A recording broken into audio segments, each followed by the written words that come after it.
मैं वहीद अंसारी रहबर टाइम्स में आपका स्वागत है। हमारी न्यूज़ का हुआ असर और वाई जंक्शन ब्रिज के गड्ढों को आज भर दिया गया। बता दें कि 20 दिन पहले हमने एक खबर चलाई थी जिसमें वाई जंक्शन पर जो गड्ढे हैं उसकी एक न्यूज़ चलाई थी, किस तरीके से एक दिव्यांग की गाड़ी जो है उस गड्ढे में फंस गई थी, जिसके बाद अनीश कुरैशी ने उनकी गाड़ी को बाहर निकाला और हमसे राब्ता कायम किया, जिसके बाद हमने एक न्यूज़ बनाई और उस न्यूज़ के 20 दिन बाद इन गड्ढों को भर दिया गया। हालांकि आपको बता दें कि मई महीने में ही मुख्यमंत्री एकनाथ शिंदे ने ये आदेश दे दिए थे कि सड़कों के जितने गड्ढे हैं उन्हें जल्द से जल्द भर दिए जाए, लेकिन इस बात को गंभीरता से नहीं लिया गया। उनके आदेश का पालन नहीं हुआ, जिसका भुगतान जनता को भुगतना पड़ा। आखिर बारिश में ही वो जो गड्ढे थे वो और भी ज़्यादा बड़े हो गए और गहरे हो गए, जिसके बाद हमने न्यूज़ चलाई और देर से ही सही लेकिन मुख्यमंत्री एकनाथ शिंदे के आदेश का पालन हुआ। आखिर क्यों 6 महीने लग गए उनके आदेश पर पालन करने के लिए? क्यों आखिर शासन प्रशासन किसी भी बात को गंभीरता से नहीं लेता?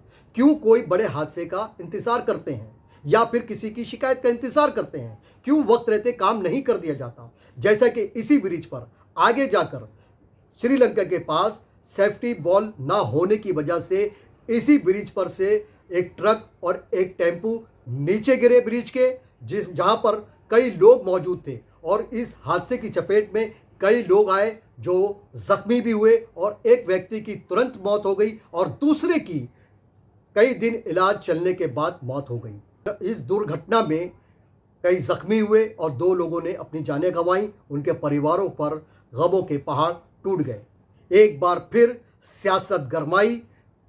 सत्ता पक्ष ने विपक्ष पर और विपक्ष ने सत्ता पक्ष पर आरोप लगाए। ये ब्रिज किसकी जिम्मेदारी थी, किसके हद में आते हैं, इस तरह की कई बातें होती रहीं, बहस का विषय बनता रहा, लेकिन काम नहीं हुआ।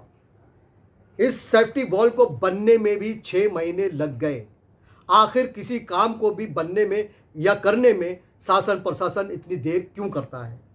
बहरहाल देर से ही सही आखिर मुख्यमंत्री एकनाथ शिंदे के आदेश का पालन हुआ और ये गड्ढे भर दिए गए, जगह जगह पैच लगा दिए गए। अब देखना यह है कि जो पैच लगाया है, वे जो गड्ढे भरे हैं, इनकी उम्र कितनी लंबी होगी।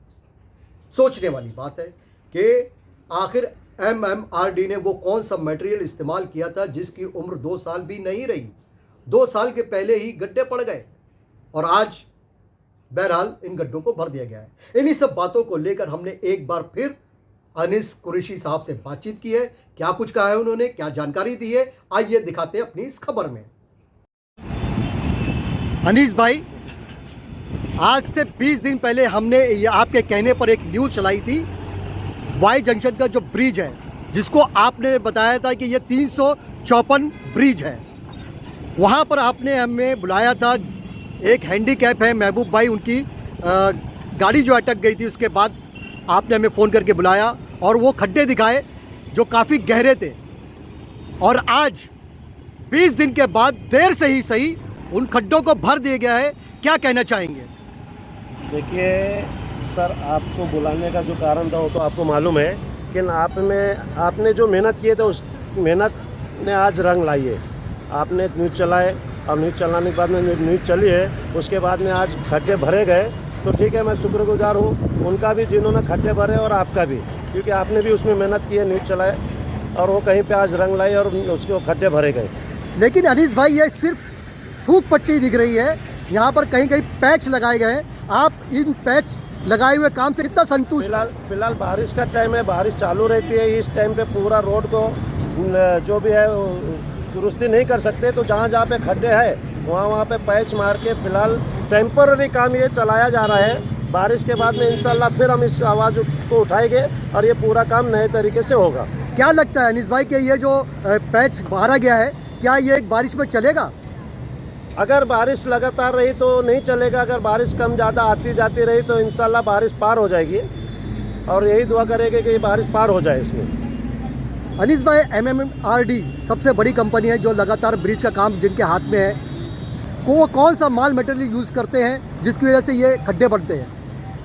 देखिए आजकल कैसा है कि कोई भी फाइल, कोई भी काम, कुछ भी अगर मिलता है सरकारी खाते में इतना भ्रष्टाचार चल रहा है कि अच्छा मटेरियल कोई कॉन्ट्रैक्टर यूज़ कर नहीं सकता है। वो अपना खाली काम पूरा करने का सोचता है, कैसे काम पूरा हो जाए, क्योंकि ऊपर से नीचे तक सबको संभालना भी पड़ता है। तो वो बेचारा मटेरियल अच्छा लाएगा कि सबको संभालेगा। अब संभालेगा तो मटेरियल अच्छा नहीं आएगा, और मटेरियल अच्छा आएगा तो संभाल नहीं पाएगा, तो उसका काम फेल हो जाएगा। ऐसे ही फेल हो जाएगा तो पैसा उसका वैसे ही बर्बाद हो जाएगा। तो ये सब दोनों चीज़ को देखते हुए वो अपने हिसाब से काम करता है। यहाँ पे जो भ्रष्टाचार चलता है, वो भ्रष्टाचार अगर बंद हो जाए तो जैसे पूर्वी पहले जो काम चलता था एकदम लोहा लाट, वो काम फिर से चालू हो जाएगा। लेकिन वैसा भ्रष्टाचार बंद होगा नहीं।